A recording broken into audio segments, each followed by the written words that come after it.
I'm just gonna come out and say it. I'm Ethan and I'm a guy who had everything figured out, or so I thought. I've been married to Mia for 7 years, no kids, but a pretty damn solid life. Or so it seemed. At least that's how it was until things started to shift, and honestly I had no clue what was going on at first. It started out small, little things that didn't really make sense at the time, but looking back they were red flags. You know the stuff: late nights, weird excuses, changes in the way she talked to me. At first I thought I was being paranoid. I mean, what guy wants to suspect his wife of cheating? But the signs didn't add up. Mia had always been the type to come home from work around 6:30 p.m., we'd have dinner, talk about our day, maybe watch a movie, and that was it. Simple stuff. But then, around 6 months ago, she started staying late at the office. At first she blamed it on working overtime or catching up on projects. I get it, work's important, right? But it didn't add up.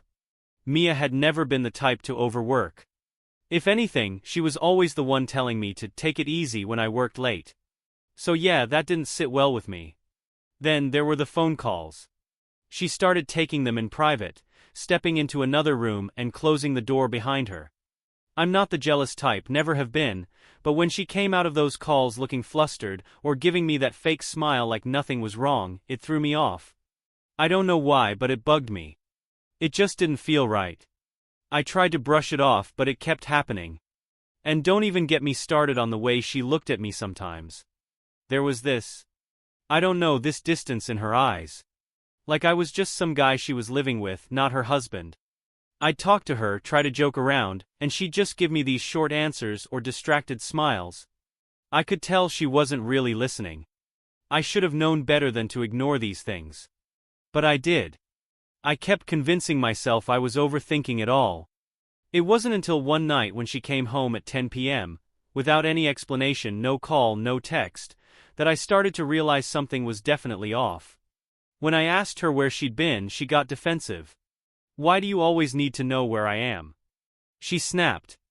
I'm allowed to have a life outside of you, you know. That hit hard. It felt like a punch in the gut, but at the time I didn't push it. I guess I was just hoping it was a phase. We all have rough patches, right? But this felt different. Something in my gut told me it wasn't just a phase. Something was up. But I wasn't ready to confront her yet. Not yet. I know, it probably sounds crazy.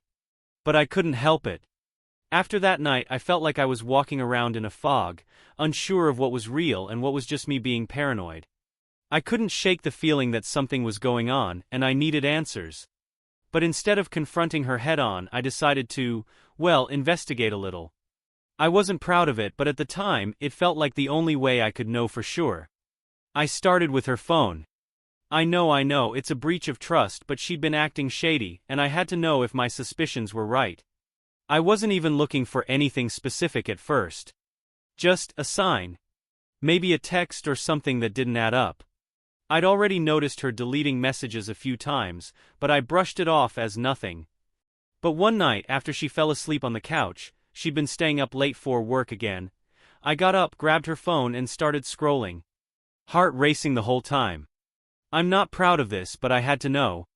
What I found wasn't anything super obvious, but there were a lot of texts between her and a guy from work, Jack. I'd heard her mention him a few times, always in passing, always like he was some random coworker, but the way she was texting him? It didn't sit right with me. There were too many inside jokes, too much personal stuff. They weren't just colleagues. One text stood out in particular: I can't wait to see you tonight, it's been too long. I froze. My stomach dropped. That wasn't something you'd send to a coworker. And it wasn't the first time I'd seen something like that either. I didn't even need to look further to know what was going on. My worst fears were coming true. But I didn't want to jump to conclusions yet. So, I checked her social media, just to see if there were any photos or posts that could give me more. Sure enough, Mia had posted some pictures from a work event she'd gone to with Jack. They were all over each other in those pictures, hugging, laughing, looking way too cozy for just co-workers. They didn't even try to hide it.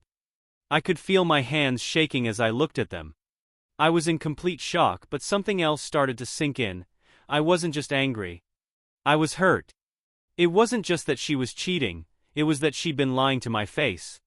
I felt sick to my stomach, like everything I thought I knew about her had been a lie. But I couldn't confront her yet. I wasn't ready. I still needed more proof. So, I went a step further. I installed a tracking app on her phone. I hated myself for doing it, but I couldn't stop myself. Every time she left the house, I checked the app.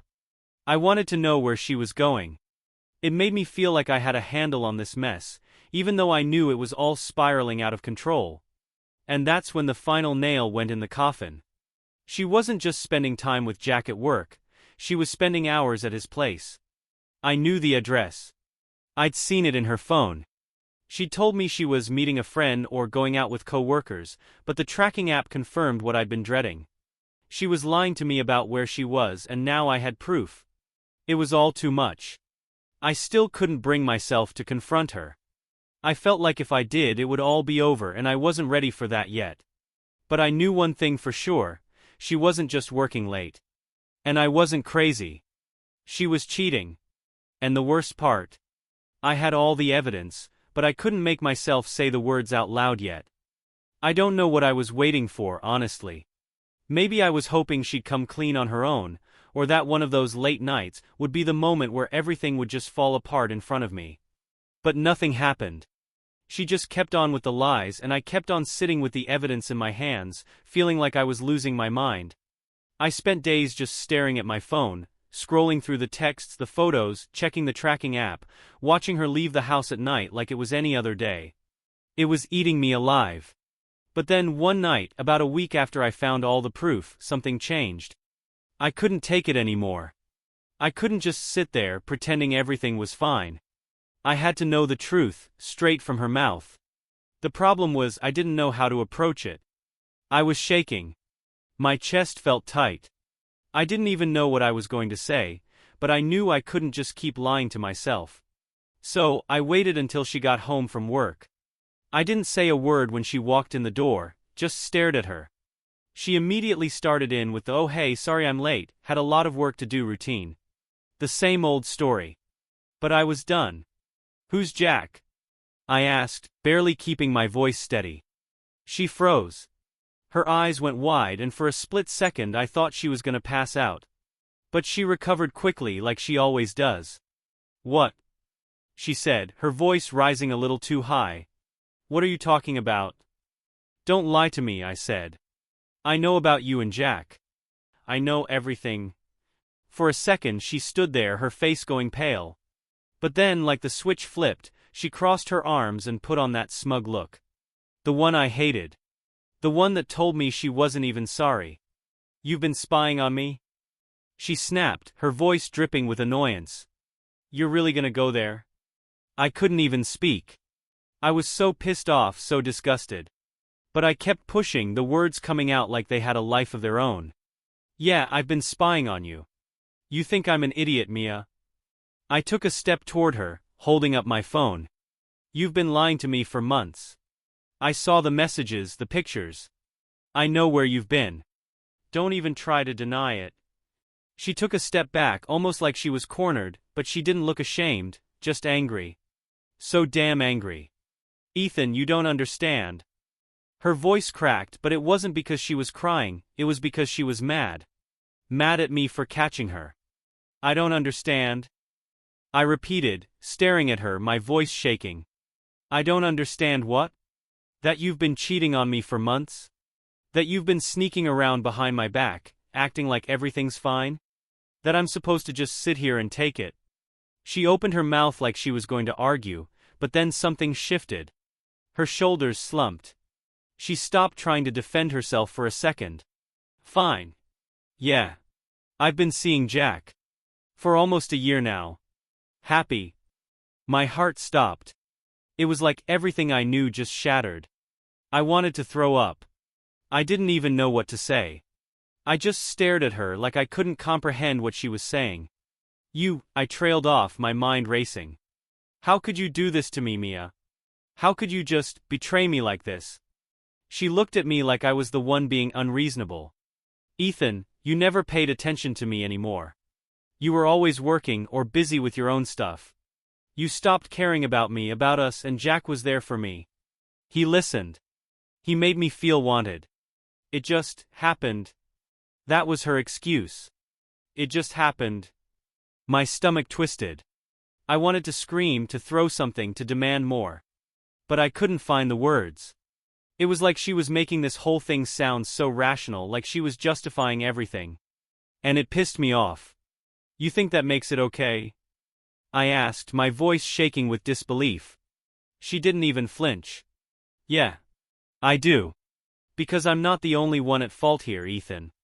Maybe if you hadn't been so busy with your damn work, if you had been paying attention, maybe we wouldn't be in this mess. That hit harder than anything. I'd always been the one working late, focused on my job, making sure everything was stable. And yeah, maybe I wasn't the most emotionally available guy, but that didn't give her the right to go behind my back and betray me like this.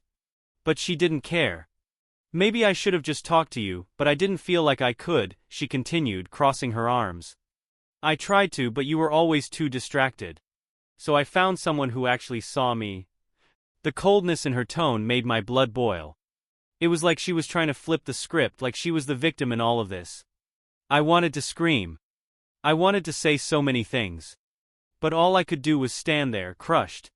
Because deep down, as angry as I was, a part of me knew she was right. I wasn't perfect. I had been distracted. I hadn't given her what she needed.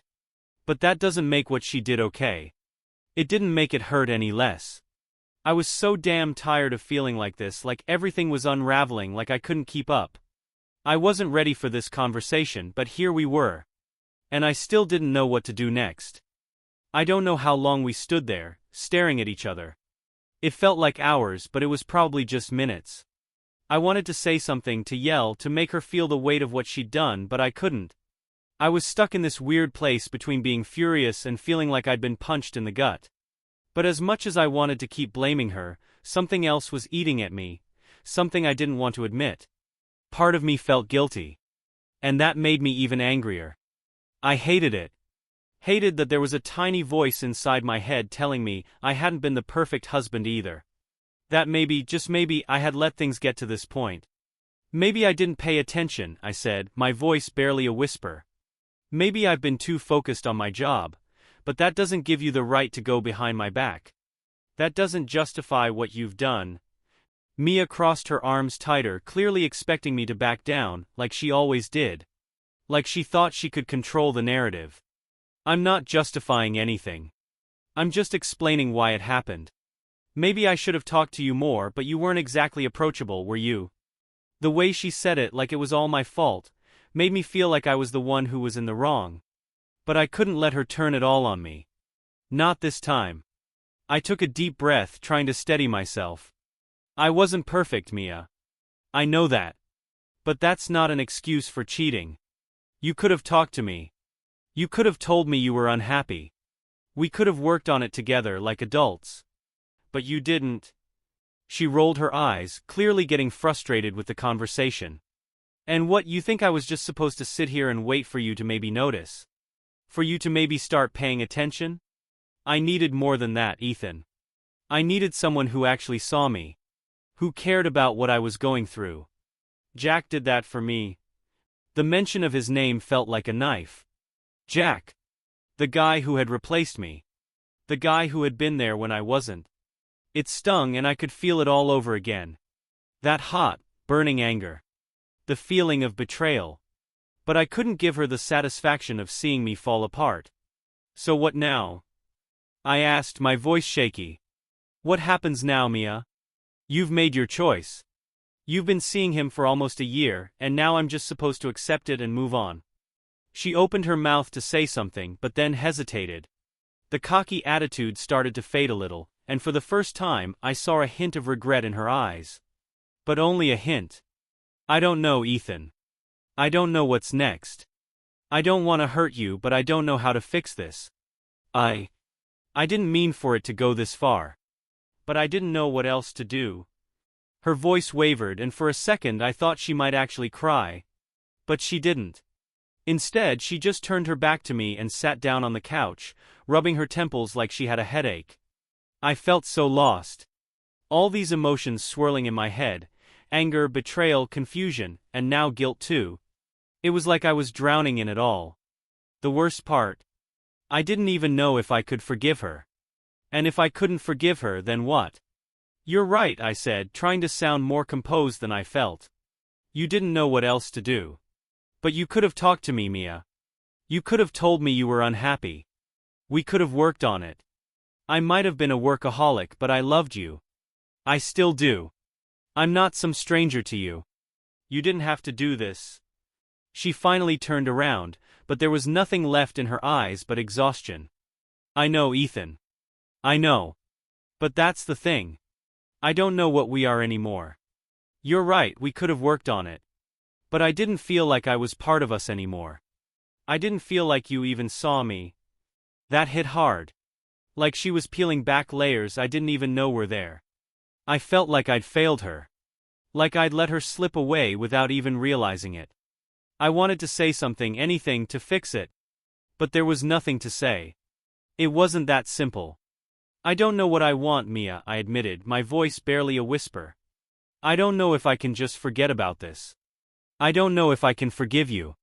But I'm not sure I want to be in a marriage that feels like this anymore." She flinched. I could see it in her face. But she didn't argue. Didn't try to convince me to stay. She just sat there, silent. We both knew it was over, but neither of us was ready to face it. Not fully. I walked out of the room. I needed space. I needed to think. But all I could think about was how everything had unraveled in a matter of months. How one moment we had this perfect life and the next, we were both standing in the wreckage of it.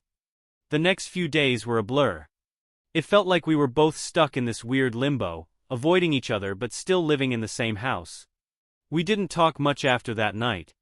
I think we both knew the conversation wasn't really over, but neither of us knew where to go from there. It wasn't like we could pretend everything was fine. Mia still went to work, still had her late nights. I stayed home, tried to keep busy, but every time I walked past her, I felt like I was walking through glass. Like we were both just ghosts to each other now. It wasn't the same. It couldn't be. The silence in the house was deafening. Not a single "I love you," not even a casual "how was your day?" There was nothing. The kind of silence that felt like a chasm between us. And every time I caught her looking at me, really looking at me, there was this coldness. A part of her that seemed gone. I was still processing what she'd said. That whole "I didn't feel seen" thing kept echoing in my head. Was it true? Had I really been that distant? Maybe I had. I don't know. I've never been good at balancing work and personal life. But I never thought it would drive her to this. To Jack. One night I sat on the couch, scrolling through my phone, trying to get my mind off everything. Then she came in. She didn't say anything at first, just stood there for a few seconds. "You okay?" she asked, her voice quiet like she was testing the waters. I didn't know what to say. I didn't know how to say that no, I wasn't okay, that I was torn between wanting to fix things and wanting to walk away. That I felt like everything I thought I knew was a lie. "I'm fine," I muttered, not looking up from my phone. She didn't push it. Just turned around and walked back to the bedroom. It stung. More than it should have. I didn't want her to leave, but I couldn't force her to stay either. It felt like we were already done, even if neither of us was ready to admit it yet. A couple more days passed. It felt like we were both living in this strange in-between world where we were technically still married, but we might as well have been strangers. There was no more affection, no more laughter, no more little moments that made us feel like a team. It was just functional. She'd go to work. I'd stay home. We'd eat dinner in silence and then go our separate ways. I had 1,000 thoughts running through my head, but none of them made sense. On one hand, I couldn't shake the anger, the hurt. The betrayal felt like a weight in my chest I couldn't get rid of. How could she do this to me? How could she just throw everything away like it was nothing? But then, on the other hand, that nagging guilt came creeping back. She wasn't the only one at fault. I hadn't been present. I hadn't been there for her. And yeah, that didn't excuse what she did, but maybe, just maybe, it explained it. She felt lonely, neglected. I don't know if I could ever fully forgive myself for that. Maybe I hadn't noticed her slipping away, but I sure as hell noticed her coming back with Jack. And it hurt worse than anything. But I couldn't keep living like this. Something had to change. So one night after dinner I sat her down. I wasn't even sure what I was going to say, but I had to say something. "Mia," I started, my voice tight, "I can't keep pretending this is normal. I can't keep pretending like we're okay. I don't know what's next. I don't know if we can fix this or if we even should." She didn't say anything at first. Just stared at me, like she was waiting for me to make the next move. But I could tell she was listening. She wasn't tuning me out. "I don't know if I can forgive you," I continued. "But I also don't know if I want to just walk away without trying to fix this. But I can't keep living in limbo. We can't keep doing this to each other." Mia's eyes softened a little. I could see the exhaustion in her face. "I don't know if I can fix this either, Ethan," she said quietly. "I don't know if we can. But I don't want to just give up either." The words hung in the air between us, but neither of us made a move. It was like we were both stuck in place, waiting for something to change but not knowing what that something was. The truth was, neither of us had the answers. "I think we need to figure out what we want," I said after a long pause. "If we can fix this, we have to both want it. But I don't know if we can ever go back to what we were." She nodded slowly. "I don't know either," she whispered. And just like that, we were at an impasse. No clear answers, no path forward. Just the brutal reality that something was broken, and neither of us knew how to fix it. The next few days felt even heavier than before. It was like we had said the words, put the cards on the table, but nothing had really changed. We were stuck in this weird, uncomfortable space where neither of us knew what to do next. I kept wondering if we should try marriage counseling or if that was just putting a band-aid on a bullet wound. It felt like we'd reached a point where all the talking in the world wouldn't change what had already been done. The trust was shattered. And no matter how much we tried to ignore it, that betrayal was there, hanging in the air like smoke. Mia was quieter than usual. I could tell she was thinking about everything, trying to figure out where we stood, what she felt, if she even wanted to fix this. And honestly, I was too. I kept asking myself if I could ever look at her the same way again. Could I get past what she did? Could I ever truly forgive her? There were moments where I wanted to scream at her for being so selfish, for putting me through this pain. But then, there were other moments where I just felt tired. Tired of fighting it, tired of the constant back and forth in my head. I wasn't the type of person to make rash decisions, but at some point, I realized that I couldn't just keep dragging this out. I needed space to think. We both needed it. So, one night after dinner, I told Mia I was going to stay at my buddy Matt's place for a while. She didn't argue. She didn't try to change my mind. She just nodded like she expected it. "I think we need space too," she said quietly. "Maybe some time apart will help us figure out what we want." I don't think either of us was really looking for an answer that night. I was just hoping a little distance would help clear my head. I didn't even want to think about what was going to happen next. I just needed to breathe for a minute. That night at Matt's place was weird. I didn't even know what to do with myself. I kept thinking about Mia, about us, about everything that had gone wrong.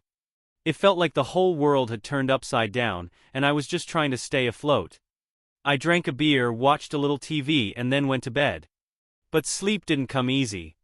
Every time I closed my eyes, all I could think about was her and him, and what the hell my life was supposed to look like now. I woke up in the middle of the night, staring at the ceiling, and I knew one thing for sure. I couldn't keep living like this. I couldn't stay in this limbo forever. But I didn't have the answers. Not yet.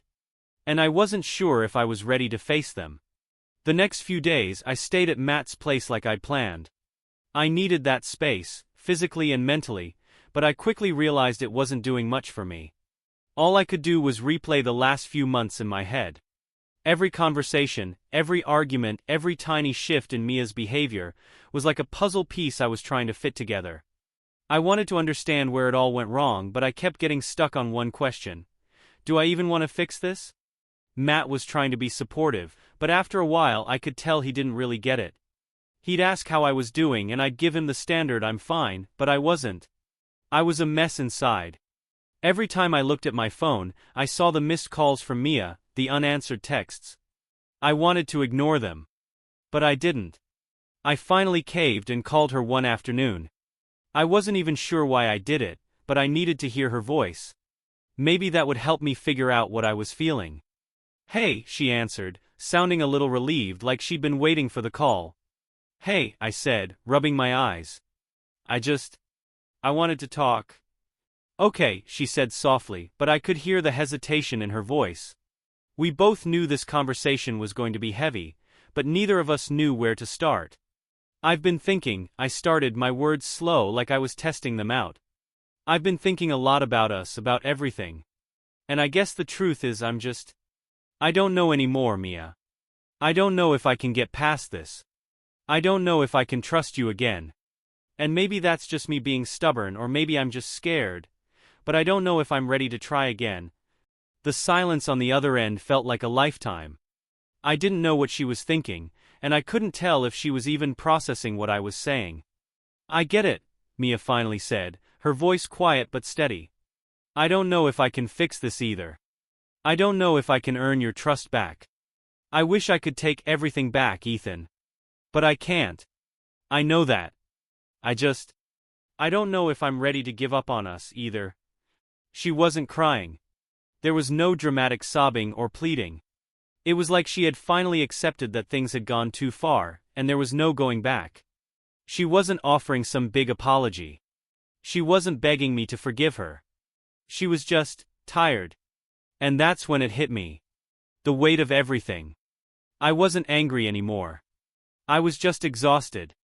We were both exhausted. I didn't even feel the rage I'd felt in the days after I first found out. It was just done. "I don't know, Mia. I really don't. But I can't keep living like this. I need to figure things out. And I need you to do the same. I need space to think." "I understand," she whispered. "Take all the time you need." I hung up the phone, staring at it for a long time.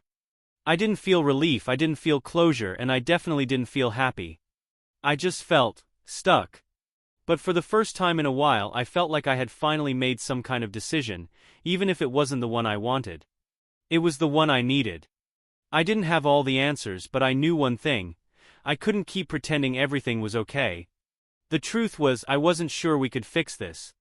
And maybe, just maybe, it was time to accept that sometimes relationships just end.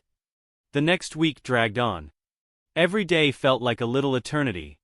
I spent most of my time at Matt's place, trying to keep busy with anything that would keep my mind from spiraling. But it didn't matter what I did. Every thought, every moment led back to Mia. I'd catch myself wondering if I was making the right decision by staying away. Was I overreacting? Was I being too harsh? Maybe I was punishing her for something we both played a part in. I spent hours wrestling with that guilt. The part of me that wondered if I should have been a better husband, a better partner. If I'd seen the signs sooner, could I have stopped this before it went too far? Maybe if I'd listened more, been more present, would things have turned out differently? But then, every time I thought about what she had done, what we had done to each other, it hit me again like a wave. The hurt. The anger. I couldn't ignore it. I just couldn't. I tried to keep some distance from her, but Mia kept calling. At first, I didn't answer. I wasn't ready to talk. But after a few days, I started picking up the phone. We didn't say much, just little check-ins. She'd ask if I was okay, I'd tell her I was. Then, she'd ask what I was thinking about doing, and I'd lie and tell her that I didn't know. I wasn't ready to admit to myself, let alone to her, that I was starting to consider walking away for good. But then, she came over one afternoon. I wasn't expecting it. She just showed up at Matt's place, standing there in the doorway with her hands shoved in her pockets, looking tired. "Can we talk?" she asked, almost like she was asking for permission. I didn't say anything at first. I didn't know if I could handle a conversation with her without completely losing it. But something in her expression, something in the way she stood there, made me nod. "Yeah. Sure. Come in." We sat down on the couch in silence for a minute, both of us unsure how to start. I could feel the weight of everything between us, thick and suffocating. Mia looked at me like she was waiting for me to say something, but I just stared at the floor. I couldn't look her in the eye. Finally, she broke the silence. Ethan, I've been thinking about everything. About us. About what we had. And I know what I did was wrong. I can't take it back and I hate myself for what I've done to you. But I need you to know that this wasn't about you not being enough. It wasn't about you not loving me. It was about me not feeling seen, not feeling valued. I got lost and I made some terrible choices. But I want to try. I want to fix this. If you're willing to try to. Her words hit me in a way I wasn't expecting. She wasn't begging, she wasn't pleading. It was like she was finally being honest with me, about herself, about her mistakes. And that honesty? It was different. It was almost like she wasn't just telling me what I wanted to hear. She was telling me what I needed to hear. But even with her words, I wasn't sure I could believe them. I wasn't sure I could trust her again. I wasn't sure I even wanted to try. I don't know if I can forgive you, Mia, I said, my voice quiet but firm. And I don't know if I even want to try anymore. But I'm not saying it's completely over. I don't know. She nodded, not looking hurt, just resigned. I understand. I can't ask you to forgive me, not yet. But I'm here. I'll wait. If you want to talk more, if you need more time, I'll give it to you. But I want you to know. I'll always be here, trying to make it right. The silence stretched on again, but this time it felt different. It wasn't just us standing in the wreckage anymore. It was us trying to figure out what, if anything, we could salvage from it. I didn't have any answers. I didn't have some big decision about what to do next. But I knew one thing for sure, this was the hardest part. Trying to figure out if we could rebuild from the ashes, or if the fire had burned too hot to save anything. The next couple of weeks were a blur. Mia gave me the space I asked for, which honestly just made everything feel even more real. We were living our lives, but we weren't really living together. I spent most of my time in a daze, still trying to figure out what I wanted, what I needed. The thing is, I couldn't shake the feeling that maybe we were both just too broken to fix this. I could hear Mia's words over and over in my head, I'll always be here, trying to make it right. But no matter how much I wanted to believe her, a part of me felt like it was too little, too late. Trust, once shattered, doesn't just rebuild overnight. Not after everything that had happened. I talked to Matt a lot during this time. He wasn't some expert on relationships, but he was a friend, and sometimes that was all I needed. He'd ask me the same question every time I spoke to him, trying to get me to clarify things for myself. So, what do you want, man? He'd say, looking at me like I was just spinning my wheels. I don't know, I'd mutter, staring down at my hands. I don't know if I can ever trust her again. I don't know if I can go back to what we were. But I don't know if I can just walk away either. I don't know if I'm ready for that. He'd just nod and take another sip of his beer. You need to figure it out, man. You can't live in this in-between space forever. It'll eat you alive. I knew he was right. But I still wasn't ready to decide. But then one night Mia called again. Her voice was soft, like she was testing the waters. Ethan, can we talk? Just one last time. I hesitated before picking up the phone. I didn't want to go through the motions of this conversation again. I didn't want to listen to her talk about how sorry she was or how much she regretted what happened. But something in her voice made me pick up. Maybe I needed closure. Maybe I just needed to know where we stood, even if it meant facing the truth. Yeah. Okay. Let's talk. We met up at a small cafe, the kind of place that always felt too quiet for a conversation like this. As soon as I saw her, something in me tightened. There was no anger anymore. No accusations. Just exhaustion. She looked different, like she had spent the last couple of weeks carrying the same weight I had been. I don't want to waste your time, Ethan, she started, her voice low. I need to know if there's even a chance. If there's any possibility that we could fix this. Because I'm not asking for you to forgive me right now. I know that's not possible. But I want to try. I want to show you that I can be the person you need me to be. That I can make it right. I looked at her, trying to gauge if she meant it. Her eyes weren't pleading like before, but there was something else there. a quiet resolve. She wasn't asking me to make a decision. She was just asking for the chance to prove herself. But the thing is, no matter how much I wanted to believe her, I couldn't get past the reality of what she'd done. The trust was gone. The foundation we had built everything on was cracked beyond repair. I knew that. And deep down, I knew it wasn't fair to either of us to keep pretending it could be fixed. "I don't think we can fix this," I said finally, the words tasting bitter in my mouth. "I don't think I can go back to what we were. Maybe I'm just not the same person I was before all this happened. And maybe you're not either." Her face fell, but she didn't try to argue. She just sat there quietly, like she had already known this was coming. I felt bad for saying it, but at the same time it felt like the truth. And the truth was, I couldn't keep living like this. "I don't want to hurt you, Mia. I really don't. But I think it's time we let go. I think we've both been holding on to something that doesn't exist anymore." The silence between us was heavy, but somehow it felt like the most honest thing I'd said in weeks. She nodded, wiping her eyes quickly but not saying anything more. I stood up to leave, but before I walked away, I looked back at her one last time. "I hope you find what you need. I really do."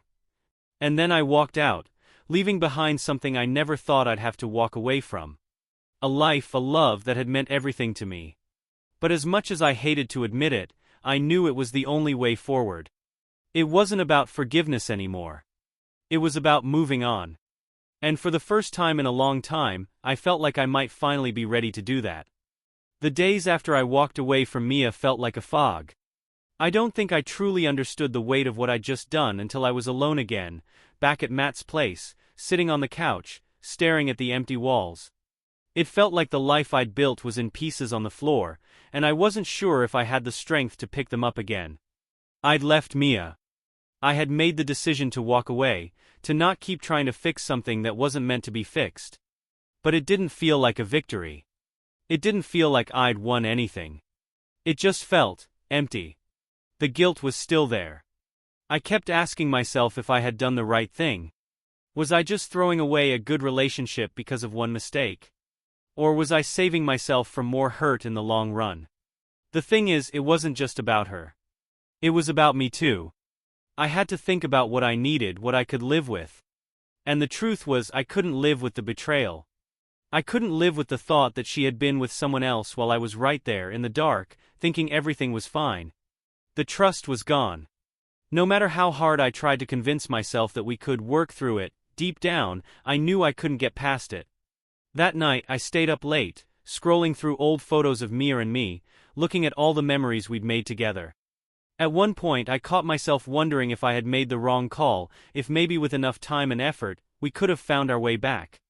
But then I'd remember the way she looked at me after everything came out, the way she didn't seem truly sorry, the way she justified her actions, and it hit me again. It wasn't just the affair. It was the fact that she couldn't even take full responsibility for it. That, more than anything, made me realize it wasn't worth fighting for. The next couple of weeks felt like a slow unraveling. I wasn't angry anymore, but I was definitely mourning the loss of something I had thought was solid. I missed the little things, the way she used to laugh at my dumb jokes, the way she'd curl up next to me on the couch, the way we'd talk about everything and nothing at the same time. But even in that morning, I knew I couldn't go back. I couldn't live a life where I was constantly questioning her, wondering if she was being honest with me, wondering if she was hiding something. I couldn't be that person. I spent a lot of time focusing on work and just trying to keep my head above water. Matt kept checking in on me, making sure I wasn't spiraling too much. He didn't have all the answers, but just having someone around made it easier to breathe. It wasn't easy to let go of the person I thought I would spend my life with. It wasn't easy to walk away from the future we'd planned. But the longer I stayed away, the clearer it became. I needed to start over. I needed to heal, to find peace again, without looking over my shoulder or worrying about what Mia was doing. I kept myself busy, diving back into things I had put aside for years, hobbies, friends, things that had fallen by the wayside while I was wrapped up in a relationship that in hindsight wasn't as healthy as I thought. And little by little I started feeling like I was getting a piece of myself back. Mia reached out a couple of times after that, texts, calls, a couple of emails, but I didn't respond. I couldn't. I wasn't trying to be cruel, but I knew any contact would just make everything harder. We were both trying to move on, and as much as it hurt, sometimes moving on meant completely cutting ties. I had to do it for me, no matter how hard it was. There were days when I'd find myself missing her, missing what we had, and the temptation to reach out would crawl into my thoughts. But then I'd remind myself why I left. I had to remind myself of the strength it took to walk away, the clarity that came with it, even when the pain still lingered. In the end, I didn't get any grand closure. There was no moment of clarity where Mia and I had a heart-to-heart and magically healed everything. The truth is, sometimes relationships end and there's no easy explanation for it. Sometimes, no amount of time or effort can fix what's been broken. And sometimes, the hardest thing you can do is just let go. I still don't know if I made the right choice. But I do know that I can finally breathe again. That, in itself, feels like progress. It's been a few months since I made the decision to walk away from Mia. And honestly, it still feels like a slow, steady process of healing. There are days when I'm totally fine, days when I feel like I've got my life back on track.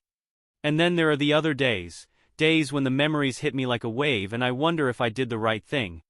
But here's the thing, I'm learning how to live without the constant weight of doubt. Without wondering if I'm being lied to, without second-guessing everything. I've spent so much time focusing on getting back to who I was before all this happened. I've reconnected with old friends. Matt and I have hung out more, and I've even started picking up some of the hobbies I pushed aside. It feels good. It feels like I'm finding pieces of myself I forgot were there. I'm rediscovering who I am outside of a relationship. And for the first time in a long while, I'm starting to feel like I'm enough for myself. I'm not looking for validation or answers from Mia anymore. It's not easy. I still think about her sometimes, and I still have days where I miss what we had. But those moments are fewer now. The quiet is a little less deafening. And little by little I'm starting to feel whole again. That's what I needed all along, not her, not fixing the past, but getting to a point where I could move forward on my own. It's not a perfect solution. It's not even an easy one. But it's mine. And for the first time in a long time, that feels like enough. A few more months went by and I thought I had everything under control. I'd found my rhythm. Work was going well, my social life was picking up, and I was finally able to breathe without constantly thinking about the past. But then one random afternoon, I got a message from Mia. At first, I hesitated. I hadn't heard from her in a while, and honestly, I was content not hearing from her. The silence had been good for me. But curiosity got the better of me and I opened it. It was simple. Hey, I know it's been a while, but can we talk? I think there's something I need to say. My stomach twisted. Part of me wanted to ignore it, just move on and forget she ever reached out. But there was another part of me, one that still cared, maybe more than I wanted to admit, that wondered what she had to say. I spent the next couple of hours going back and forth in my head. Could I handle it? Was it a good idea? Eventually, I made the decision to meet her.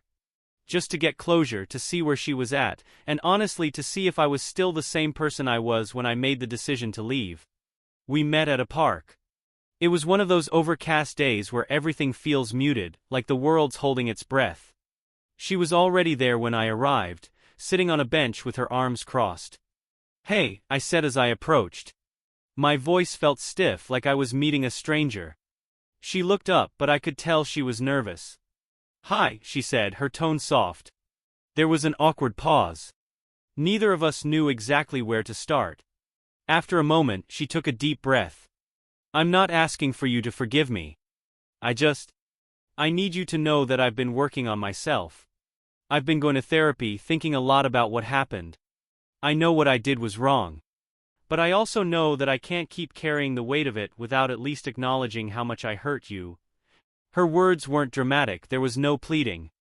It was just honest, quiet regret. And it hit harder than I expected. For a moment, I didn't know how to respond.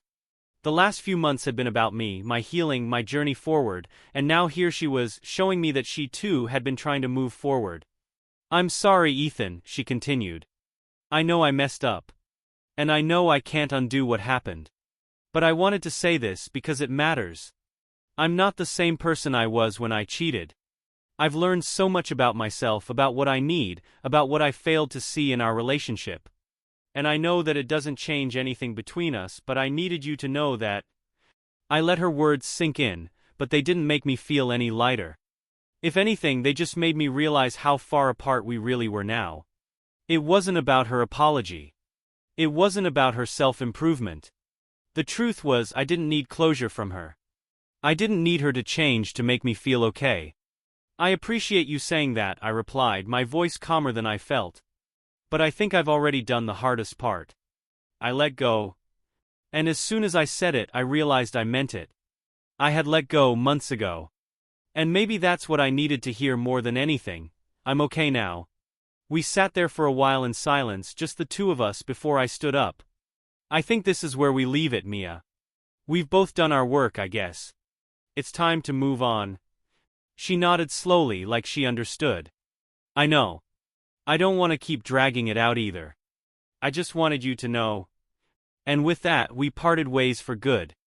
There was no dramatic farewell, no deep emotional breakthrough. It was just two people acknowledging the end of something that had long passed. For the first time, I felt like I was truly done. Not just with Mia, but with the past. There was no more weight to carry. No more wondering if I made the right decision. I had finally done what I needed to do to move forward, and for the first time I felt like I was really free. The weeks after meeting Mia were surprisingly calm. I didn't feel the rush of emotions I thought I might, or the heavy guilt that usually came with endings like this. Instead, I felt at peace. It was like a fog had lifted, and I could finally breathe without that constant weight on my chest. I threw myself back into my routine, work, seeing friends, focusing on myself. I started taking care of things I'd let slide, like making more time for my health and even picking up new hobbies. I started to feel like I was finally getting my life back.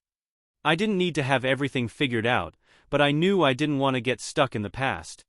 One thing that surprised me, though, was how much I was learning about myself. The relationship with Mia had always defined me in a way, and without it, I started realizing how much of my own identity I'd given up. There were things I used to enjoy, little quirks I had forgotten about. I'd always been so focused on her and us that I didn't realize how much of me had been lost. I started going out more, dinners with friends, weekend hikes, even small trips on my own. It wasn't about forgetting Mia or erasing what had happened, it was about reclaiming my own life. I realized I could still have fun, still find joy without needing anyone to complete me. I won't say everything was perfect. There were days I'd feel that ache of loneliness, those moments when I'd see something that reminded me of the life we'd shared. Sometimes I'd find myself questioning if I was doing the right thing, if walking away was the only answer. But those moments were fleeting, and they didn't define me anymore.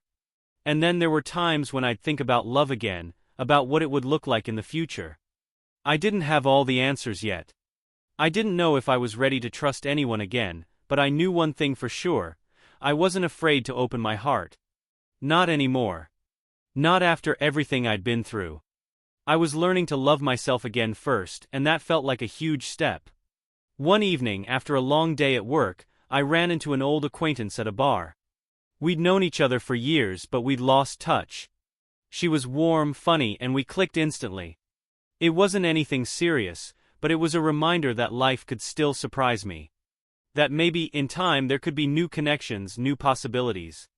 For the first time in a long time, I felt a spark of hope again. Not about Mia, not about the past, but about the future. It wasn't a promise, but it was a glimpse. A reminder that life could keep moving and I could move with it. The truth is, I don't have everything figured out yet. I'm still working through the pieces of my past, still figuring out what it means to move forward. But every day feels like progress. I'm no longer trapped by the past, and that's the most freeing thing of all. For the first time in a long time, I feel like I'm finally truly free. It's funny how life can surprise you, even after everything you've been through. A few months after I ran into that old acquaintance at the bar, we started seeing each other more. Her name's Julia, and I wasn't looking for anything serious. Honestly, I didn't think I was ready for that. But we'd talk for hours, laugh about stupid things, and share stories. It was simple. No pressure. Just two people enjoying each other's company. And that's what felt different this time. There was no weight of expectation, no trying to fit someone into the mold of what I thought love should be. It was just easy.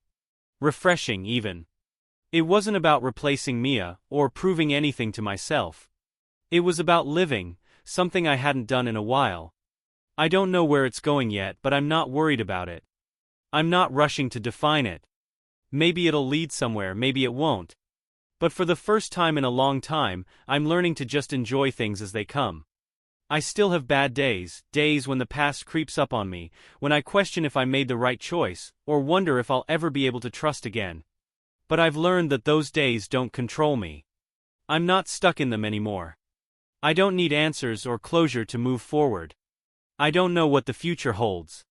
I don't know if Julia or anyone else will be the person I spend the rest of my life with. But right now I'm okay. I'm moving forward, and that feels like enough. And that's all I really need. For the first time in a long time, I feel like I'm exactly where I need to be.